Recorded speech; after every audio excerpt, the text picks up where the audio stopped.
Genesis 20 through 22. Now Abraham journeyed from there toward the land of Negev, and settled between Kadesh and Shur. Then he sojourned in Gerar. Abraham said of Sarah his wife, "She is my sister." So Abimelech king of Gerar sent and took Sarah. But God came to Abimelech in a dream of the night, and said to him, "Behold, you are a dead man because of the woman whom you have taken, for she is married." Now Abimelech had not come near her, and he said, "Lord, will you slay a nation even though blameless? Did he not himself say, 'She is my sister'? And she herself said, 'He is my brother.' In the integrity of my heart and the innocence of my hands, I have done this." Then God said to him in the dream, "Yes, I know that in the integrity of your heart you have done this, and I also kept you from sinning against me. Therefore I did not let you touch her. Now, therefore, restore the man's wife, for he is a prophet, and he will pray for you, and you will live. But if you do not restore her, know that you surely shall die, you and all who are yours." So Abimelech arose early in the morning, and called all his servants, and told all these things in their hearing. And the men were greatly frightened. Then Abimelech called Abraham, and said to him, "What have you done to us? And how have I sinned against you, that you have brought on me and my kingdom a great sin? You have done to me things that ought not to be done." And Abimelech said to Abraham, "What have you encountered that you have done this thing?" Abraham said, "Because I thought surely that there is no fear of God in this place, and they will kill me because of my wife. Besides, she is actually my sister, daughter of my father, but not the daughter of my mother, and she became my wife. And it came about, when God caused me to wander from my father's house, that I said to her, 'This is the kindness which you will show to me everywhere we go. Say of me, He is my brother.'" Abimelech then took sheep and oxen and male and female servants, and gave them to Abraham, and restored his wife Sarah to him. Abimelech said, "Behold, my land is before you. Settle wherever you please." To Sarah he said, "Behold, I have given your brother 1,000 pieces of silver. Behold, it is your vindication before all who are with you, and before all men you are cleared." Abraham prayed to God, and God healed Abimelech and his wife and his maids, so that they bore children. For the Lord had closed fast all the wombs of the household of Abimelech because of Sarah, Abraham's wife. Then the Lord took note of Sarah as he had said, and the Lord did for Sarah as he had promised. So Sarah conceived and bore a son to Abraham in his old age, at the appointed time of which God had spoken to him. Abraham called the name of his son who was born to him, whom Sarah bore to him, Isaac. Then Abraham circumcised his son Isaac when he was 8 days old, as God had commanded him. Now Abraham was 100 years old when his son Isaac was born to him. Sarah said, "God has made laughter for me. Everyone who hears will laugh with me." And she said, "Who would have said to Abraham that Sarah would nurse children? Yet I have borne him a son in his old age." The child grew and was weaned, and Abraham made a great feast on the day that Isaac was weaned. Now Sarah saw the son of Hagar the Egyptian, whom she had borne to him, mocking.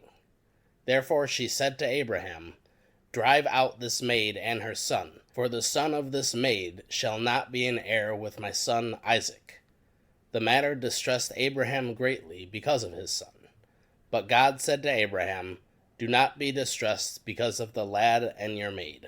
Whatever Sarah tells you, listen to her.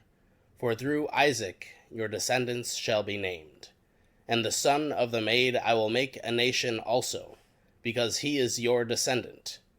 So Abraham arose early in the morning, and took bread and a skin of water, and gave them to Hagar, putting them on her shoulder. and gave her the boy, and sent her away. She departed and wandered about in the wilderness of Beersheba. When the water in the skin was used up, she left the boy under one of the bushes. Then she went and sat down opposite him, about a bow shot away. For she said, "Do not let me see the boy die." And she sat opposite him, and lifted up her voice and wept. God heard the lad crying, and the angel of God called to Hagar from heaven, and said to her, "What is the matter with you, Hagar? Do not fear, for God has heard the voice of the lad where he is. Arise, lift up the lad, and hold him by the hand, for I will make a great nation of him."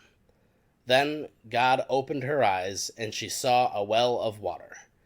And she went and filled the skin with water, and gave the lad a drink. God was with the lad, and he grew, and he lived in the wilderness and became an archer. He lived in the wilderness of Paran, and his mother took a wife for him from the land of Egypt. Now it came about at that time that Abimelech said to Phicol, the commander of his army, spoke to Abraham, saying, "God is with you in all that you do. Now therefore swear to me here by God that you will not deal falsely with me, or with my offspring, or with my posterity, but according to the kindness that I have shown to you, you shall show to me, and to the land in which you have sojourned." Abraham said, "I swear it." But Abraham complained to Abimelech because of the well of water which the servants of Abimelech had seized. And Abimelech said, "I do not know who has done this thing. You did not tell me, nor did I hear of it until today." Abraham took sheep and oxen and gave them to Abimelech, and the two of them made a covenant. Then Abraham set 7 ewe lambs of the flock by themselves.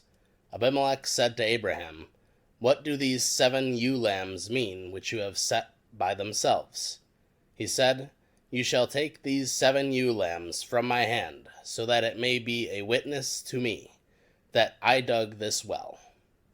Therefore he called that place Beersheba, because there the two of them took an oath. So they made a covenant at Beersheba, and Abimelech and Phicol, the commander of his army, arose and returned to the land of the Philistines. Abraham planted a tamarisk tree at Beersheba, and there he called on the name of the Lord, the everlasting God. And Abraham sojourned in the land of the Philistines for many days. Now it came about after these things that God tested Abraham, and said to him, "Abraham." And he said, "Here I am." He said, "Take now your son, your only son, whom you love, Isaac, and go to the land of Moriah, and offer him there as a burnt offering on one of the mountains of which I will tell you." So Abraham arose early in the morning, and saddled his donkey, and 2 of his young men with him, and Isaac his son. And he split wood for the burnt offering, and arose and went to the place which God had told him. On the 3rd day Abraham raised his eyes, and saw the place from a distance. Abraham said to his young men, "Stay here with the donkey, and I and the lad will go over there, and we will worship and return to you." So Abraham took the wood of the burnt offering, and laid it on Isaac his son, and he took in his hand the fire and the knife. So the 2 of them walked together. Isaac spoke to Abraham his father, and said, "My father." And he said, "Here I am, my son." And he said, "Behold, the fire and the wood, but where is the lamb for the burnt offering?" Abraham said, "God will provide for himself the lamb for the burnt offering, my son." So the 2 of them walked on together.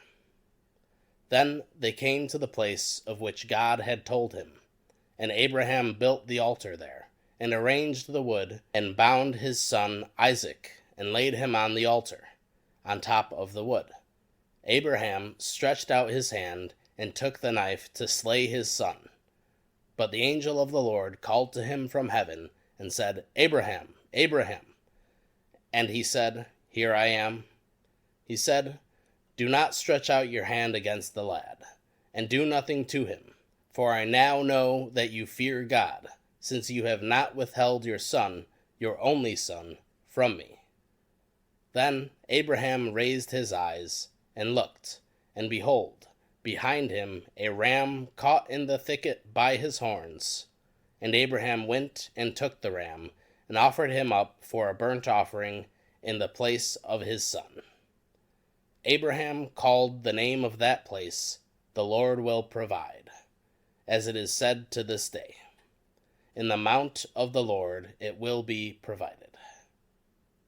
Then the angel of the Lord called to Abraham a second time from heaven, and said, By myself I have sworn, declares the Lord, because you have done this thing, and have not withheld your son, your only son, indeed I will greatly bless you, and I will greatly multiply your seed as the stars of the heavens, and as the sand which is on the seashore. And your seed shall possess the gate of their enemies. In your seed all the nations of the earth shall be blessed, because you have obeyed my voice. So Abraham returned to his young men, and they arose and went together to Beersheba. And Abraham lived at Beersheba. Now it came about after these things that it was told Abraham, saying, Behold, Milcah also has borne children to your brother Nahor, Uz his firstborn, and Buz his brother, and Kemuel the father of Aram, and Chezid, and Hazo, and Pildash, and Jidlaph, and Bethuel. And Bethuel became the father of Rebekah. These 8 Milcah bore to Nahor, Abraham's brother. His concubine, whose name was Reumah, also bore Tebah, and Gaham, and Tahash, and Makkah. Matthew 9. Getting into a boat, Jesus crossed over the sea and came to his own city. And they brought him to a paralytic lying in a bed. Seeing their faith, Jesus said to the paralytic, Take courage, son, your sins are forgiven. And some of the scribes said to themselves, This fellow blasphemes. And Jesus, knowing their thoughts, said, Why are you thinking evil in your hearts? Which is easier to say, Your sins are forgiven, or to say, Get up and walk? But so that you may know that the Son of Man has authority on earth to forgive sins. Then he said to the paralytic, Get up, pick up your bed, and go home. And he got up and went home. But when the crowds saw this, they were awestruck, and glorified God, who had given such authority to men. As Jesus went on from there, he saw a man called Matthew, sitting in the tax collector's booth. And he said to him, Follow me. And he got up and followed him. Then it happened, as Jesus was reclining at the table in the house, behold, many tax collectors and sinners came and were dining with Jesus and his disciples. When the Pharisees saw this, they said to his disciples, Why is your teacher eating with the tax collectors and sinners? But when Jesus heard this, he said, It is not those who are healthy who needs a physician, but those who are sick. But go and learn what this means. I desire compassion, not sacrifice, for I did not come to call the righteous, but the sinners. Then the disciples of John came to him, asking, Why do we and the Pharisees fast, but your disciples do not fast? And Jesus said to them, The attendants of the bridegroom cannot mourn as long as the bridegroom is with them, can they? But the days will come when the bridegroom is taken away from them, and then they will fast. But no one puts a patch of unshrunk cloth on an old garment, for the patch pulls away from the garment, and a worse tear results. Nor do people put new wine into old wineskins. Otherwise the wineskins burst, and the wine pours out, and the wineskins are ruined. but they put new wine into fresh wineskins, and both are preserved." While he was saying these things to them, a synagogue official came and bowed down before him and said, "My daughter has just died, but come and lay your hand on her, and she will live." Jesus got up and began to follow him, and so did his disciples. And a woman who had been suffering from a hemorrhage for 12 years came up behind him and touched the fringe of his cloak, for she was saying to herself, "If I only touch his garment, I will get well." But Jesus, turning and seeing her, said, "Daughter, take courage, your faith has made you well." At once the woman was made well. When Jesus came into the official's house and saw the flute players and the crowd in noisy disorder, he said, "Leave, for the girl has not died, but is asleep." And they began laughing at him. But when the crowd had been sent out, he entered and took her by the hand, and the girl got up. This news spread all throughout the land. As Jesus went on from there, 2 blind men followed him, crying out, "Have mercy on us, Son of David." When he entered the house, the blind men came up to him, and Jesus said to them, "Do you believe that I am able to do this?" They said to him, "Yes, Lord." Then he touched their eyes, saying, "It shall be done to you according to your faith." And their eyes were opened, and Jesus sternly warned them, "See that no one knows about this." But they went out and spread the news about him all throughout the land. As they were going out, a mute, demon-possessed man was brought to him. After the demon was cast out, the mute man spoke, and the crowds were amazed, and were saying, "Nothing like this has ever been in Israel." But the Pharisees were saying, "He casts out demons by the ruler of the demons." Jesus was going through all the cities and villages, teaching in their synagogues and proclaiming the gospel of the kingdom, and healing every kind of disease and every kind of sickness. Seeing the people, he felt compassion for them, because they were distressed and dispirited, like sheep without a shepherd. Then he said to his disciples, "The harvest is plentiful, but the workers are few. Therefore, beseech the Lord of the harvest to send out workers into his harvest." Acts 7:1-28. The high priest said, "Are these things so?" And he said, "Hear me, brethren and fathers. The glory of God appeared to our father Abraham when he was in Mesopotamia, before he lived in Haran, and said to him, 'Leave your country and your relatives, and come into the land that I will show you.' Then he left the land of the Chaldeans, and settled in Haran. From there, after his father died, God had him move to this country in which you are now living. But he gave him no inheritance in it, not even a foot of ground. And yet, even when he had no child, he promised that he would give it to him as a possession and to his descendants after him. But God spoke to this effect, that his descendants would be aliens in a foreign land, and that they would be enslaved and mistreated for 400 years. And whatever nation to which they will be in bondage, I myself will judge, said God. And after that, they will come out and serve me in this place. And he gave him the covenant of circumcision. And so Abraham became the father of Isaac. Isaac became the father of Jacob, and Jacob of the 12 patriarchs. The patriarchs became jealous of Joseph, and sold him into Egypt. Yet God was with him, and rescued him from all his afflictions, and granted him favor and wisdom in the sight of Pharaoh, king of Egypt. And he made him governor over Egypt and all his household. Now a famine came over all Egypt and Canaan, and great affliction with it, and our fathers could find no food. But when Jacob heard that there was grain in Egypt, he sent our fathers there the first time. And on the second visit, Joseph made himself known to his brothers, and Joseph's family was disclosed to Pharaoh.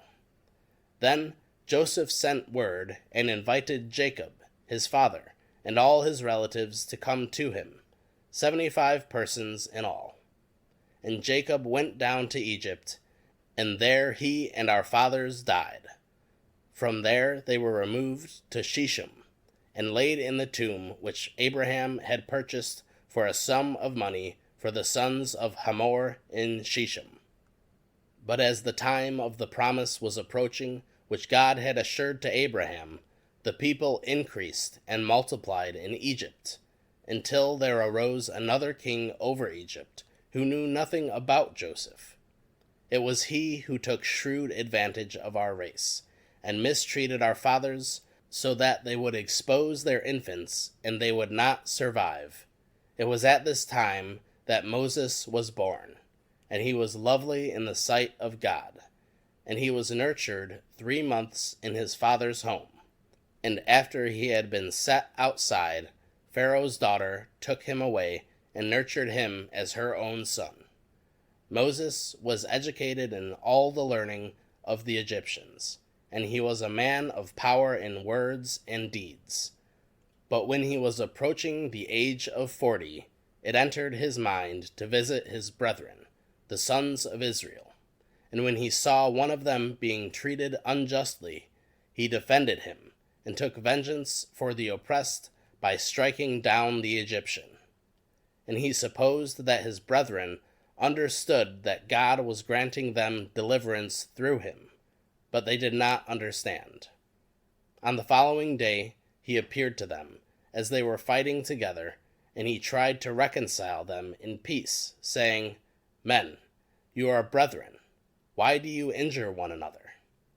But the one who was injuring his neighbor pushed him away, saying, Who made you a ruler and judge over us?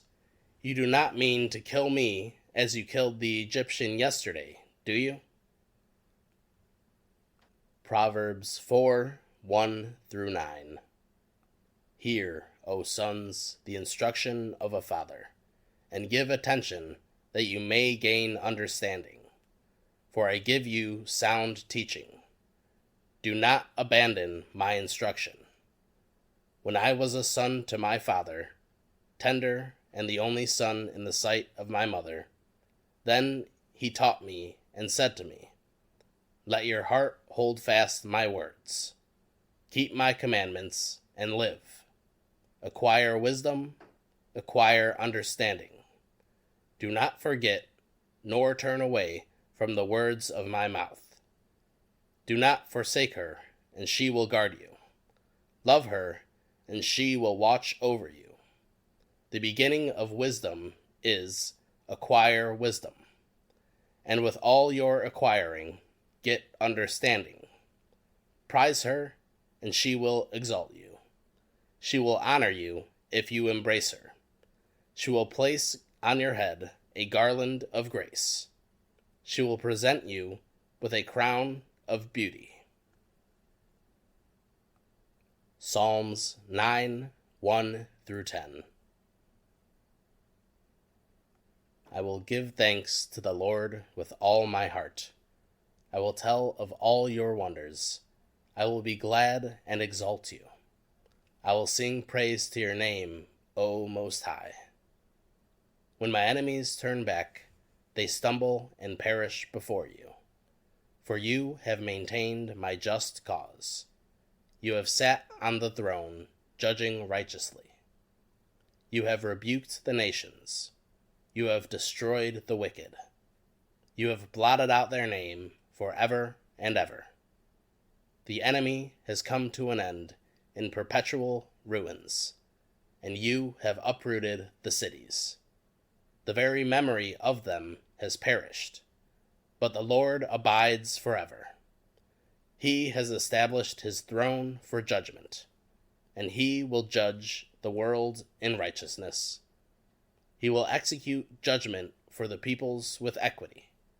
The Lord will also be a stronghold for the oppressed, a stronghold in times of trouble. And those who know your name will put their trust in you. For you, O Lord, have not forsaken those who seek you.